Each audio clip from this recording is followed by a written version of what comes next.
get started here. You feel the signal? Yeah. So we're going to talk about conflict. So the group is called KID. Okay, good morning, everybody. Good afternoon. Sorry, I'm in the wrong time. Good afternoon. Our topic is how to resolve conflicts appropriately. We are kids.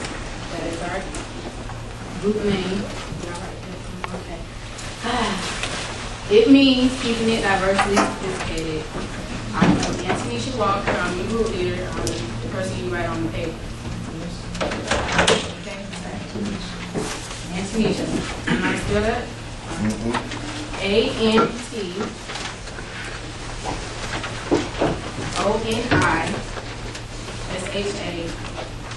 Walker.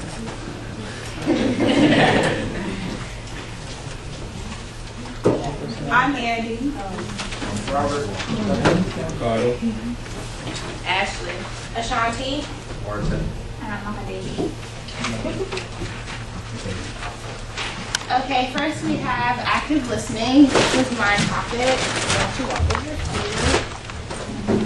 And there's 5 key elements of active listening.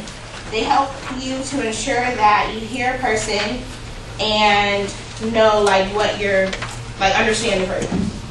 So pay attention. Next, you want to show that you're listening. You want to be attentive. You don't want to look around at other people. If you're having a one-on-one conversation with the person, you want to make eye contact. You want to acknowledge that the person is talking to you. I know some people, they'll look at a person's mouth when they're speaking. Other people have a tendency to look down. Just focus on the person. Don't be afraid. Looking into their eyes is not going to steal their soul or anything crazy like that. All right, next. And you want to provide feedback. That's another key thing to show that you're listening to somebody. If somebody's speaking to you and they're talking and you can't reiterate anything back, it shows you aren't listening at all. Next, you want to defer from judgment. A key thing in avoiding conflict is not being so judgmental. If you just take the time to listen to a person and understand where they're coming from and defer yourself from just being oh, that's crazy, and totally shutting down any of their opinions, it'll help you avoid conflict. Nextly, you want to respond appropriately. Don't be rude. Be kind. Show the person respect. You don't want to say anything that could be taken out of context or that would be misconstrued into something that you originally didn't mean. So you want to make sure that you speak to a person appropriately. And lastly, it's good to be open instead of always shutting yourself down and not engaging. It's good to show openness, this was the definition, and be honest with the person.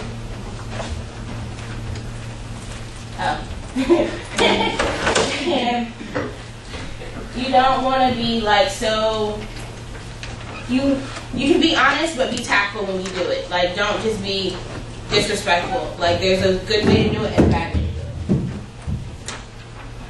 I think that's it. Hello guys, as you earlier when I was a part of my topic was about being a bigger person, and I saw this quote and it said, "Forget excuses, learn to admit your mess up and make mistakes." And what it means is how I take it as accepting responsibility, knowing when you have done wrong, and being able to move forward with it and not let it hold you back. Making the right choices. If you have your super ego and your id ego. One of them is the devil talking on your shoulder, and the angel talking on your shoulder. Try to listen to the you have your ego, excuse me. You have your conscience talking to you, telling you to do whether it's the right thing to do or the bad thing to do, and it's be aware of what will be the outcome if you do something bad or if you do something good. Seeking solutions. If you need help with something or with whether it's a personal issue in your life that you're going through, with family, mom and dad getting divorced, or break up with your girlfriend, seek people to help you with it too, someone to talk to, that way you don't have to just go through it all by yourself. And now not blaming others or lowering yourself. You know, don't look down on yourself, because that's, you know, you are your biggest enemy. The more you look down to yourself, the more you have less confidence in yourself. You it tends to show and give like a negative vibe about you. Mistakes. Everybody makes it. Everybody makes mistakes. You know, continue to grow and learn from them. Apologizing, okay. That's another thing. People sometimes struggle with apologizing. They have too much pride. They wanna be like, no, you know, I don't need to apologize. I didn't do nothing wrong. There's nothing wrong with apologizing. Admitting you're wrong, nothing wrong with it at all. Being able to own up to your mistakes, as I was saying earlier, shows you being a bigger person. And talk things out, first of all, with people. You know, it kind of is the same thing, there's a time and place for everything. Talking things out with people. Don't, you know, if you have an issue with somebody, don't cause a commotion with them in front of everybody around you. You know, let them know, you know, I would really like to talk to you and, you know, fix this problem that we're having. You know, because I don't like what I'm seeing and what's going on with it. You know.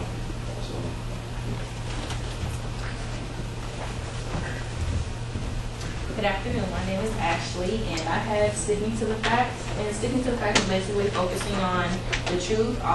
When you're discussing something with somebody, always refer to the truth. And everyone knows the phrase, there's always three sides to a story. It's the truth, your side of the story, and their side of the story. But if everyone just sticks to the truth, then it'll be easier to resolve the situation much quicker. And be mature about all situations.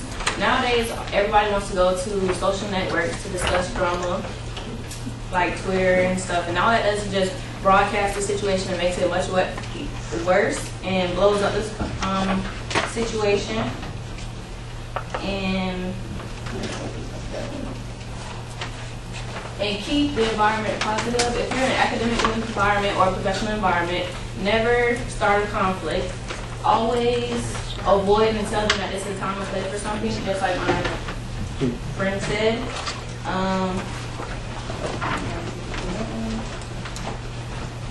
Avoid acting on emotion. Usually when you're angry, you're going to act out of anger, so that will resolve you acting in a bad way that can harm both you and that person. And then later on down in the future, you're going to be like, oh, you're going to have regretful thoughts, speaking as the person wasn't really worth it, or the consequences that came out of your reaction wasn't really worth it. And never add others in your conflict. Others will provoke you to do things that aren't called for, or you're going to get someone else put in danger for something that you had dealt with somebody else that they had nothing to deal with. And don't talk over one another. Two people talking at one time and just yelling at each other, and no one's actually really listening. And create solutions. You guys can either decide to keep talking to one another and just put the past behind you, or keep your distance from each other. And if you do decide to keep stay together, you guys should plan outings to rekindle the friendship. Never lash out at one another. And always have a positive attitude with any situation to avoid each and every conflict. Hi, my name is Martin, and I will be talking about arguments in health. For arguments, when you argue with people all around, it's bad for you. Everyone knows it's bad for your health, and why do we do it? Well, I guess because we don't really know what it does to our health. For one thing, arguments causes a lot of stress. Stress we don't need, stress we get from our parents, school, everything. But why do we want to add on to our stress from arguments? That's horrible. It's a dumb idea. One of the problems you get from stress, you can get some arthritis, or I don't know why. But I read online knowing that stress causes arthritis, which is kind of surprising. I mean, I don't want to be a 20, 30-year-old man and have movement speed of a 70-year-old guy. And of course, the worst thing is high blood pressure. It's bad. I mean, sodium does that, but you don't want to add on to sodium too. Some of the extra things that go on in your body when arguments are coming along, you get a rise in these hormones, epinephrine and norepinephrine. These are your two main hormones for your fight and flight responses. And those are the things where you run away, or you either fight or run away from a lion.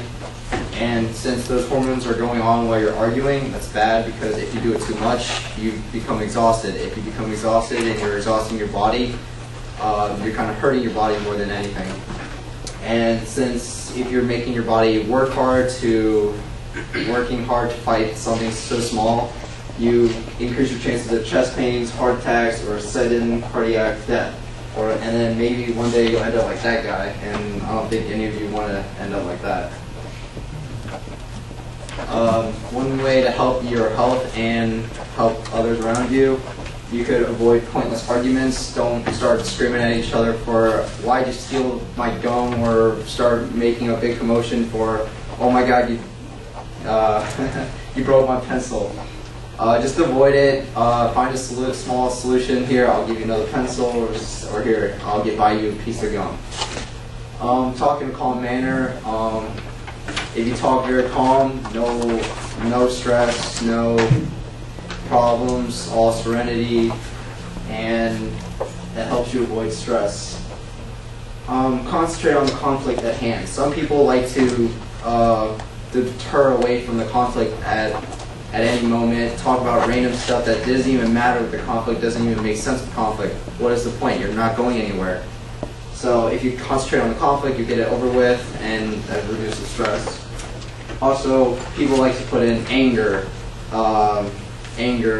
drama, everything. Why would you want to do that? It just creates more problems. That's just not a good idea too. And also, when you're arguing, make it constructive and use positive responses instead of negative responses, like sarcasm, name calling, etc. If you just start talking to, you start arguing with your friend and start making sarcastic comments or calling names, that's extra added insults that you really don't need, and that causes more stress. One way to reduce stress, if you ever do get into an argument, is you can laugh or talk to your friends about it, which reduces stress, some more stress, reduces blood pressure, while also reducing more stress, and of course more stress. Also, it helps boost your immune system, because if you argue and those two hormones I was talking about earlier, they also weaken your immune system. So if you laugh or talk, it helps strengthen your immune system, makes it stronger. And of course, we gotta reduce our stress.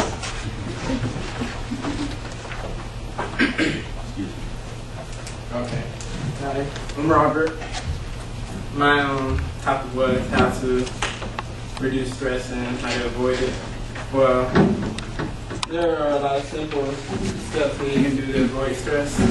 You can talk to someone, from counselors to friends, because there's always someone, like Dr. Robinson. I talk to him sometimes when I'm stressed out to help me relieve it. Or you can talk to a mentor or friends, or doesn't matter. You can even talk to strangers if you have nobody to talk to. They might think you're crazy, but hey, somebody. You can take deep breaths and meditate. You can find your own rest of mind. Just go somewhere and meditate.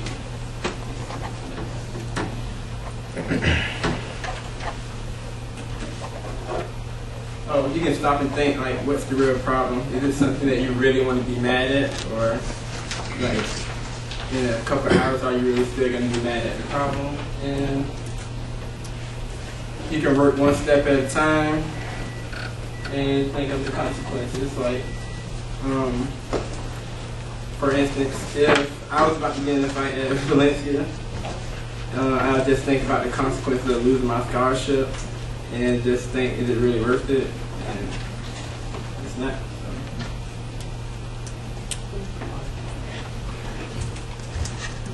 Hi, I'm Andy. My topic was forms of venting, and some forms of venting is talking to someone you trust. Talking to someone you trust, meaning a counselor, your friend, family member, a pastor, a teacher, someone that you actually trust. listen to music, like when you listen to music, you listen to the genre of music, such as like classical music, jazz, to calm your nerves down, instead of like hype music that's gonna get you more angry. You can also take a run or a walk, and when you're running or walking, you're sweating, so it's gonna sweat out all the anger that you have built inside you because of anger. You can also write things down, such as when you're angry, just write down what you're thinking instead of telling someone that you like don't want to talk to you. You don't want anyone to be personal business. You can play a game such as you play basketball, football, any type of game, such as Xbox, whatever you play, to calm down your own comfort. You can count down, like me, my little brother makes me mad. I count down to 10, and I just stay away from him so I won't lash out on him. You can take a break, pretty much just find your comfort zone and move away from all the negativity. And then you can practice letting go. Pretty much don't worry about what was going on. Just like, okay, forget about it and don't come back to it anymore. And I don't like your bandana. Okay. And I don't like your shirt. Okay. And I don't like your face. Yeah. And I don't like you. Well, if you have a problem, come and fix it, cause ain't nobody got time for that. Well, you're going to have to bump me and make time for that. You know what? I don't feel like I need to fight you. If I don't like you, why won't you fight me? The whole world can dislike me. I'm still going to be me. Plus, look at you. Look at me. Look at you. Don't say something, then don't do nothing. I prefer to say nothing because this is nothing. Waste of time and energy. So now you are a win. You are pumping out on me. You need to pray to God because you have issues. Don't come around here like you're the mob master. I am better than this. I am going to walk away.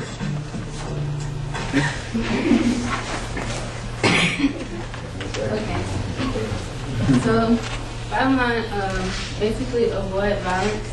Like he did, simply walk away from the situation. A lot of people want to yell at you and yell in your face or whatever. Some people are very ignorant to the fact that they don't even want to sit down and talk about it. They just want to yell in your face. So simply walk away from the situation. Sometimes things are really a waste of time. Like a lot of people are just a waste. So why talk to them when they're a waste of time? People are immature. Like I had a situation where I was in a cafeteria and my food was in the microwave and it was heating up for 1 minute. And a girl came and took my food out the microwave, brought it to me, and asked me if it was my food. And I was like so angry. I was so mad. And I was like just staring at the bowl. And then I was thinking about the consequence, whether I should lash out on her or not. So I told her, yes, that's my food, and I took my food.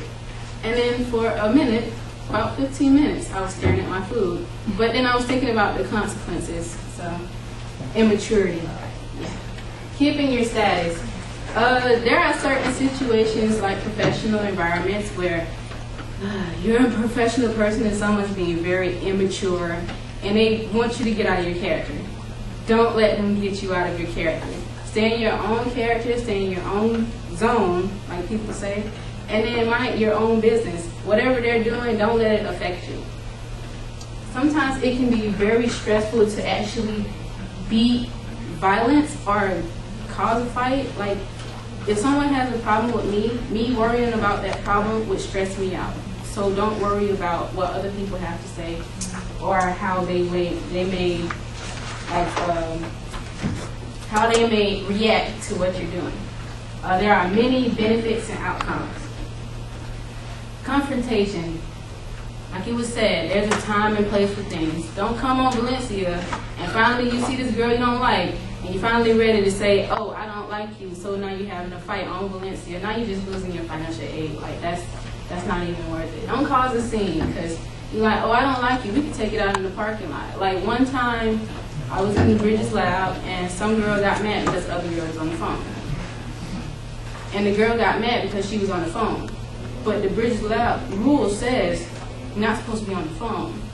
So it was causing a scene that she didn't read the rules. Instead of actually talking it out and saying, hey, read the rules and you can't be on your phone, she caused a scene because she was mad that someone told her she can't be on her phone. Deal with the situation. Don't walk away from the situation and let it sit there. Talk about it, talk it out, be mature about the situation. And if you let it simmer, eventually it's going to fry and it's going to burn. So Don't let a situation simmer inside your head. Hi, I'm Maha Baby, and I had outcomes and benefits.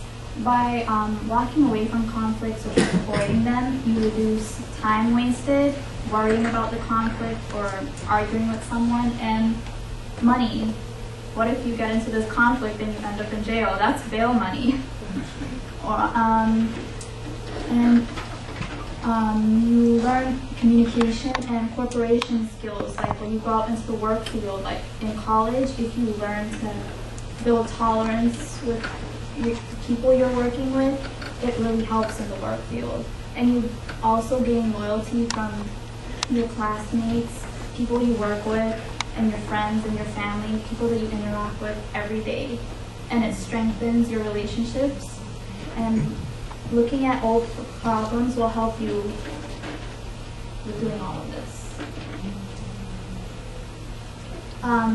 Benefits, like I said before, it will enhance your communication skills and your relationships, and it also helps with your decision making.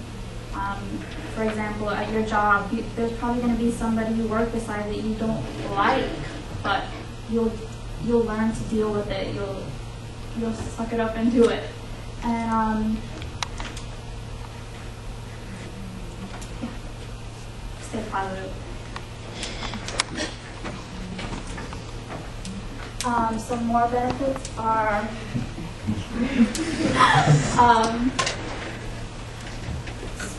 you'll learn how solutions to your problems. You'll learn how to take deep breaths, relieve yourself from situations, and developing understandings and skills when it comes to you. Practicing in college will help you, like with your family situations and in the workforce. So in the end, conflicts aren't worth it. In some situations, you can lose scholarships. Your image is destroyed. You're stressed out. You don't need it. So just resolve conflicts appropriately. That's pretty much the bottom line. Because if you don't, we explained it already, you don't want to go through all of that. So that's pretty much it.